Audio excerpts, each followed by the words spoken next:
Sergeant Hanley, thank you for agreeing to this interview. I understand you have been through a lot. However, we need to know your side of the story. I understand, ma'am. To be blunt, I've gotten used to this. Not like I got anything else planned for today or the rest of the week. I see. Well, I'll try and make this interview brief. So, let's begin. Tell me, where was this bunker located, and what was your objective? Of course, the bunker was located in Babylon, that ancient city that historians are always talking about. On the way to Baghdad, plans changed.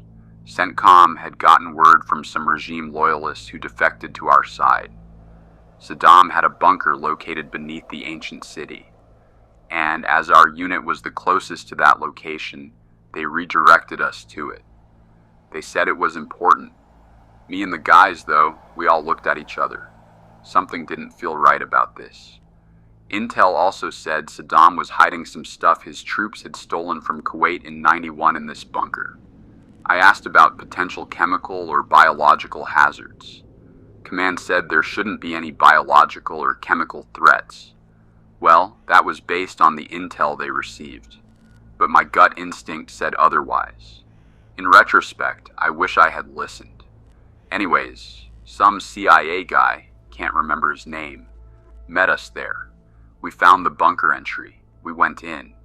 It was definitely not what I had expected. It wasn't modern. The walls looked wrong. Too old.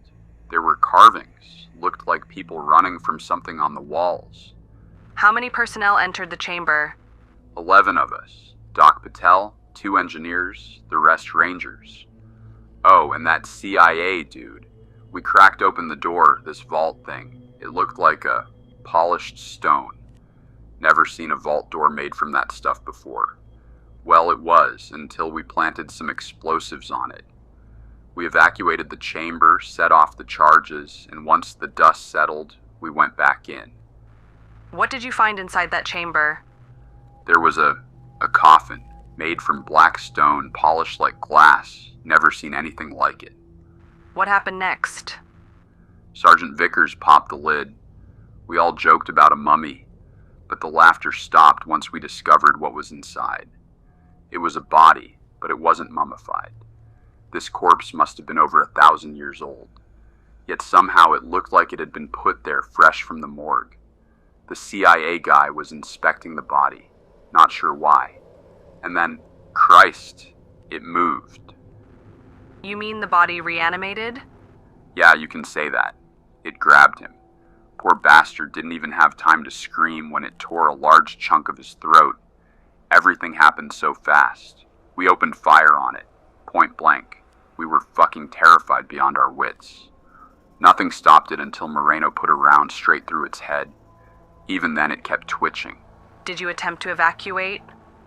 We tried, but the bodies around the walls, they started moving too, one after another, like a wave. It wasn't fast. It was worse. They just kept coming, and nothing stopped them. We were slipping on blood and God knows what. And after extraction? They threw us in quarantine. 2 guys were already turning, fever, bleeding eyes, dead in an hour. Then they stood up. That's when I realized it wasn't a curse or a gas, but something biological. And the worst part, we'd let it out. The ironic part, we were all wearing full level 5 MOPP suits. But we didn't have our gas masks on. If this thing is airborne, we might have had a chance if we had our masks.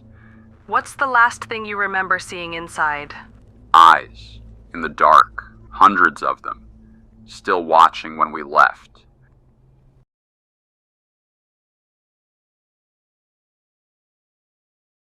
As U.S. forces entered Baghdad, organized resistance collapsed and civil authority disintegrated. The National Museum, the Iraq Museum of Antiquities, and numerous regional archives were overrun by looters. Thousands of artifacts vanished into the black market within hours. Cuneiform tablets, funerary masks, mummified remains, sealed reliquaries, and even unidentified biological specimens kept in cold storage since the 1930s.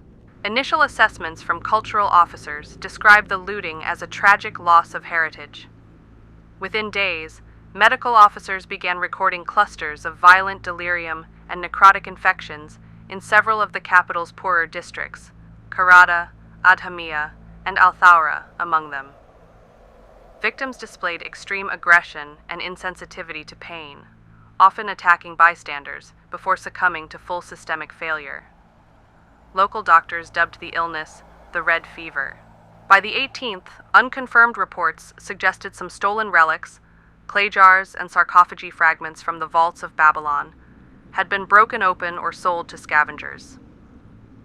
Coalition forensic teams later theorized that these items carried ancient biological agents sealed in mineralized tissues. Others in the intelligence community referred darkly to an Assyrian curse, a mythic contagion meant to punish those who disturbed the dead. Publicly, coalition officials dismissed the rumors as panic and propaganda. Privately, the Eternal Tomb Task Group issued a directive to recover any anomalous antiquities by any means necessary. Satellite imagery showed fires burning uncontrolled in several districts. Heat signatures suggested mass pyres, likely attempts by civilians to dispose of the infected. By the end of April, and by the start of May 2003, Baghdad was no longer just occupied, it was contaminated. Throughout 2003 and into 2004, Coalition HQ in Baghdad continued to receive reports of strange incidents throughout the Fertile Crescent of Iraq. Platoons rotating through Najaf, Karbala, and Al-Hilla began reporting hostile contacts among previously verified casualties.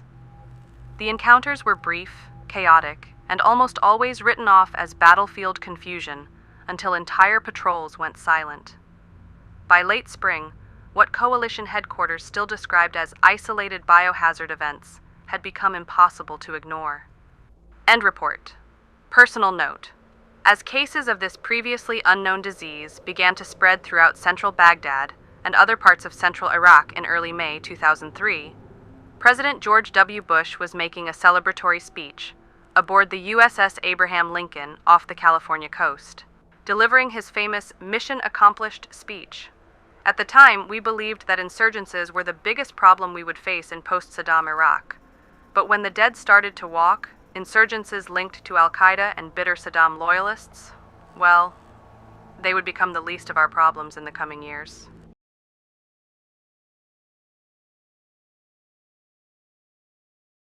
Sergeant Morgan, this interview is to document your unit's encounter on September 5th in Diwania.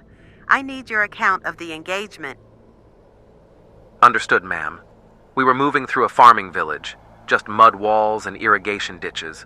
No resistance at first. Then Corporal Soto spots movement in one of the date groves. We expected ambush, so we spread out. That's when we found them. Found who? Civilians, I think. At least, they used to be. Skin gray, pupils milky. They didn't react to warning shots. One of them had half his chest blown open like from a previous firefight, but he kept walking. Private Weller tried to push him back, and the guy bit through his glove. Didn't even flinch when I hit him with my rifle butt. Did you assume drug influence or chemical exposure? Yeah, that was the story we told ourselves. Command had been warning us about chemical residue from Saddam's bunkers. We called in medics. Next thing we know, Weller starts convulsing. He dies in 5 minutes. Then he gets back up. That's when everything broke down. Your reaction? Training says secure the perimeter. But how do you secure something that's already dead? We emptied mags into them, and they still kept moving until somebody hit the head. After that, it clicked. You hit the brain, they drop. Anything else, waste of ammo. How was this reported up the chain of command? We radioed battalion. They told us to mark coordinates for biohazard and withdraw. No questions, no medevac for Weller. 2 hours later, we saw the sky light up. Napalm strike right on the village. No debrief, just silence. Did you experience similar incidents afterward? Yes, ma'am. Rumors spread fast. Ghost towns up the highway, units going dark. Guys said insurgents were digging up bodies near Najaf and using them as fear weapons. but I know what I saw. Those weren't insurgents. They were civilians that wouldn't stay down. Looking back, what's your interpretation of what you witnessed? It wasn't chemical. It wasn't religious. It was something new, something that didn't belong here. We thought we were fighting a war. Turns out, we walked into a plague.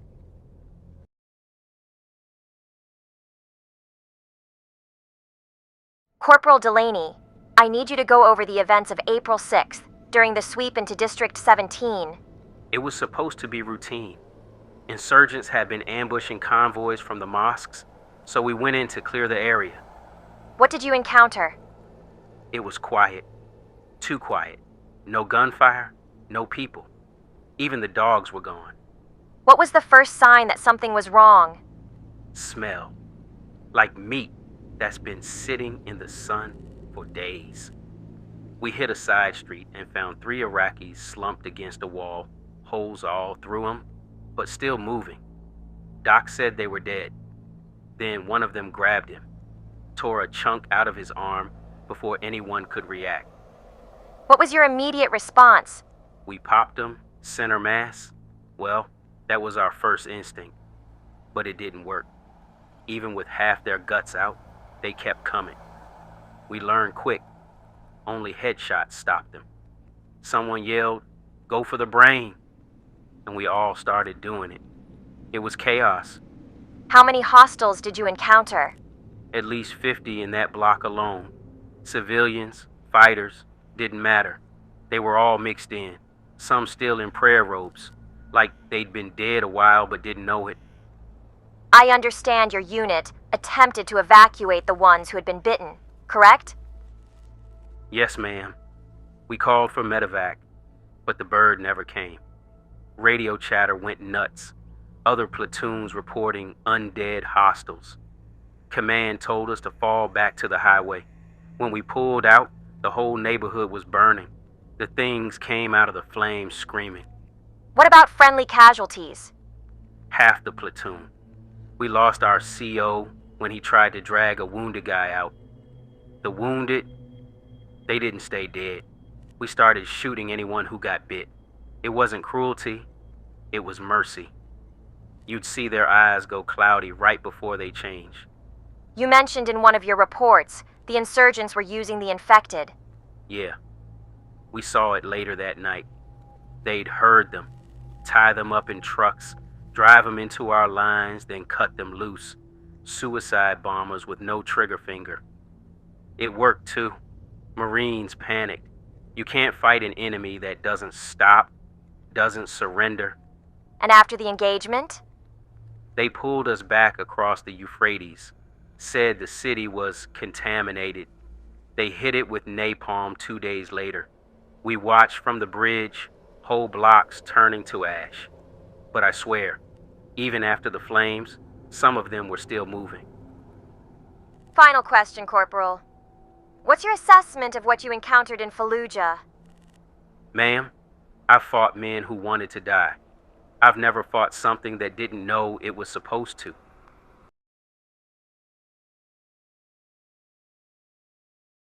Sergeant Jefferson, this session covers your experience in late September 2005 during the containment breaches in Baghdad and the western provinces. I need your unfiltered account. Ma'am, by September we already knew the situation wasn't just insurgency. The dead were showing up in every sector. You'd clear a block in the morning and by night it was full of Z's again. Z's? That's what we call them. Command doesn't like us using the term zombie for some reason. I see. Anyway, describe your unit's mission that week. We were tasked with securing an evacuation route for civilian medical teams. Simple on paper. Sweep the main boulevard. Escort trucks to the river crossing. First hour went fine. Then we hit District 14. It looked empty. Then a kid ran out. Skin was gray, eyes glazed, moving wrong. One of our guys hesitated, and that's all it took. The street flooded with them, maybe 130 seconds. What was the engagement like? Panic, ma'am. Pure chaos. Radios jammed. Civilians screaming. You'd shoot one, two more would take its place. Headshots only worked if you had a clean line. When they got close, it wasn't combat anymore. It was survival. We burned through 2,000 rounds in 15 minutes. Did you receive reinforcements or air support? Negative. Command was overwhelmed. Every unit in the city was calling for extraction. Finally, a Black Hawk came in for a dust-off, but the LZ was crawling. The pilot saw what we saw and peeled off. Can't blame him. How did you extract? We fought our way to the Tigris, found an abandoned ferry, loaded civilians first, what was left of them. Halfway across, one of the wounded turned. We dumped him overboard, but it was too late. He'd bitten two more. We lost both before sunrise. How did this change your view of the mission? It stopped being a war. You can't win against something that doesn't feel fear, doesn't need sleep, doesn't surrender. Every bullet's just buying time. From that point, I stopped thinking about victory, just survival. What's your assessment of Command's response? They were still fighting a political war while we were fighting extinction. Orders said, stabilize the capital. You can't stabilize hell. Final question, Sergeant. If you could tell new units one thing before they deploy into the exclusion zones, what would it be? Don't look them in the eyes. They used to be people. It'll slow you down.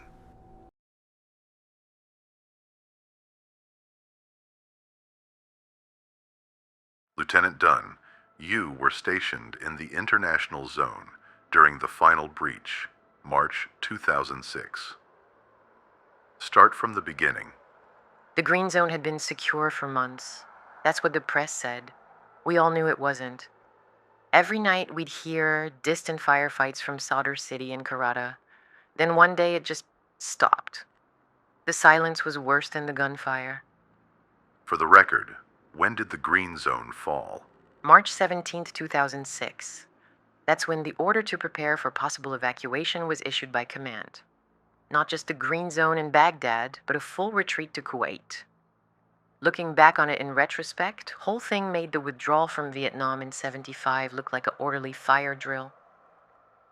What happened when the perimeter failed? It started with a convoy returning from the airport. We were checking them at Gate 4 when one of the Iraqi auxiliaries collapsed. One of the medics noticed a large blood stain on his left arm. We should have known by then that we had to put a bullet through his skull. But in the panic and chaos, I guess we just weren't thinking straight. By the time we could act, he reanimated and attacked his entire squad. Unlike before, the infection spread so fast we didn't have time to stop them. Must have been a mutated strain. Within seconds, they tore through the gate and overwhelmed our defenses. Did Command issue immediate evacuation orders? Not right away. Command insisted it was a localized breach. They sealed the inner checkpoints instead of pulling us out. That trapped thousands inside the zone. Soldiers, civilians, diplomats. When the first generator went down, the panic hit full throttle. How long before full collapse? 48 hours. The bridges were clogged with cars, half on fire, embassy compound overrun by day 3. The undead moved in waves, silent until they were close, then a roar like surf breaking. We tried to hold the ministry complex, but ammo ran dry. We used desks, chairs, anything to barricade. Did any organized resistance remain? A few pockets. Marines in the North Gate bunker, British engineers by the Tigris wall. We stayed in radio contact until signals went to static. After that, nothing. Just the sound of the wind and the screaming. How did you escape? A medevac bird came on day 5, but there was no room for all of us. I gave my seat to a wounded corporal. The next night, an artillery barrage hit the city center. Friendly fire, probably. Under that chaos, we slipped out through the sewer tunnels. By dawn, the Green Zone was just smoke. Well, that's what I heard. When we reached the outskirts of Baghdad, we came into contact with a convoy of Australian and British soldiers. They were the last to hold out before they abandoned their posts. They had just fought their way through the suburbs. When they saw us, they pulled over, had their medics inspect us for any bites or scratches. Once they gave us the all clear, they told us they were retreating to FOB Charlie in Kuwait and offered us a ride. We were just grateful to be alive after everything that happened. How many made it out with you? 7 out of over 4,000 personnel. We reached FOB Charlie, covered in ash and other things. Command called us non-viable exposure risks. They burned our uniforms and sent us through decontamination before debriefing us. Lieutenant, in your professional opinion, was Baghdad's fall inevitable? Not inevitable, just ignored. We were so busy managing optics, we forgot to fight the reality. And what is that reality? That Baghdad wasn't lost in 2006. It died in 2003. We just didn't bury it until now. I had been covering the war since the start of it in 2003. During the first year, everything seemed normal. And when I say normal, I mean post-invasion chaos. Riots over food, questions as to who was in charge, that sort of thing. By the end of 2003 and into 2004, my editors thought the worst had passed. Saddam had been overthrown and captured. The insurgency was the story. Throughout 2004, this would be the case. The only thing that seemed out of the ordinary was the assault on the city of Fallujah in May of that year. Instead of taking the city block by block, the Americans burned it with napalm, in a style that had not been seen since Vietnam. One of my colleagues attempted to investigate it, but he was told to stay quiet about it, or else he would be charged under some post-9/11 law. Well, that's what he claimed, so he didn't say anything else about it. But by the start of 2005, the rumors started in whispers, units vanishing overnight, soldiers burning their dead instead of burying them, villages evacuated with no official notice. At first it felt like another government cover-up, the sort we'd gotten used to. But then came Najaf. We were embedded with a US Marine unit when we heard it. A whole division. Cut off. Comms silent. Satellite images showing only smoke and movement. No official statement. Just environmental quarantine. When we tried to drive south, MPs stopped us at gunpoint, at a checkpoint near Najaf. Biohazard, they said, and ordered us to turn around. But the soldiers' faces told another story, a kind of fear I'd never seen before, even in war. I've been to Kosovo, Chechnya, Sudan, and Afghanistan, and the look I saw on the faces of both soldiers and civilians was different. By the end of 2005 and into 2006, Baghdad changed. People whispered about the mad ones, men and women who didn't die when shot, who tore through markets and didn't bleed like humans should. I never saw them clearly. I saw the aftermath. Streets slick with blood, families missing, soldiers burning their own fallen comrades. By mid-March 2006, around the time the coalition forces pulled out, it wasn't an army leaving. It was an evacuation. When Baghdad fell, we were taken to Kuwait. The border looked like something out of Revelation. Walls of flame, drones patrolling the desert, refugees pressed against fences, begging for water. The Americans called it Iron Shield. We called it the Wall of the Living. No one was allowed north of it. No journalists, no aid workers. Not even medics. Entire cities, Karbala, Najaf, Hilla, sealed off. No one in, nothing out. The official line was, to prevent further insurgent activity. Every insider I spoke to told me the same quiet truth. The dead walk beyond that wall. I tried to publish that story. The Ministry of Defense pulled my credentials. The Guardian ran a censored version. The public read it and shrugged, just another Iraq headline in a decade of Iraq headlines. But in the refugee camps, they knew. Children told stories about the Ashmen, people who burned and still walked. Old women prayed facing north, saying the souls of the lost still wandered the dust.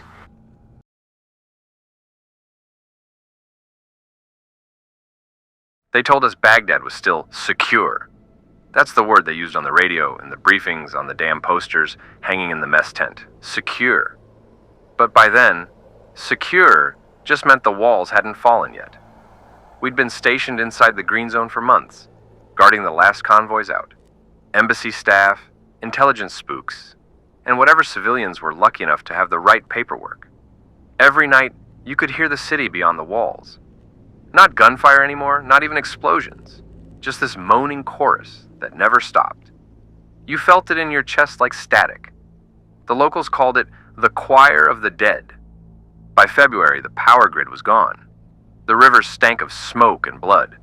Half our gear ran on generators that were out of fuel. March 17th, 2006, the order came down. Phase black evacuation. That meant no return. We were pulling out for good. We started moving civilians at dawn. The last helicopters circled overhead, kicking up dust that mixed with the ashes from the burning bridges. I remember an interpreter named Kareem, good kid, maybe 23, begging to bring his family through the checkpoint. His papers weren't valid. Command said no exceptions. When the infected hit the outer checkpoint 20 minutes later, I didn't see Kareem again. We fought through 3 breaches before sundown. They weren't like the early ones anymore. These things moved in packs, fast, eyes clouded white, flesh peeling but strong as hell. You could dump a full magazine into a crowd, and they'd keep coming, crawling over their own. I saw a staff sergeant go down swinging a rifle like a bat. The line held only because the Apache pilots didn't wait for clearance. They raked the streets until there was nothing left standing. By nightfall, we were the last unit in the zone. The embassy was gone, torched, to deny biological compromise. They burned the flag rather than let the infected touch it. Some guys cried watching it burn. Others just stared. Hollow.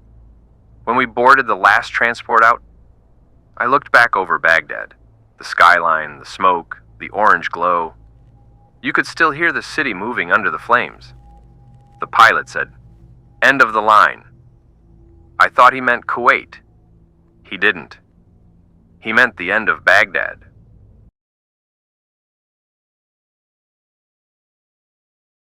They said help was coming. They always said that.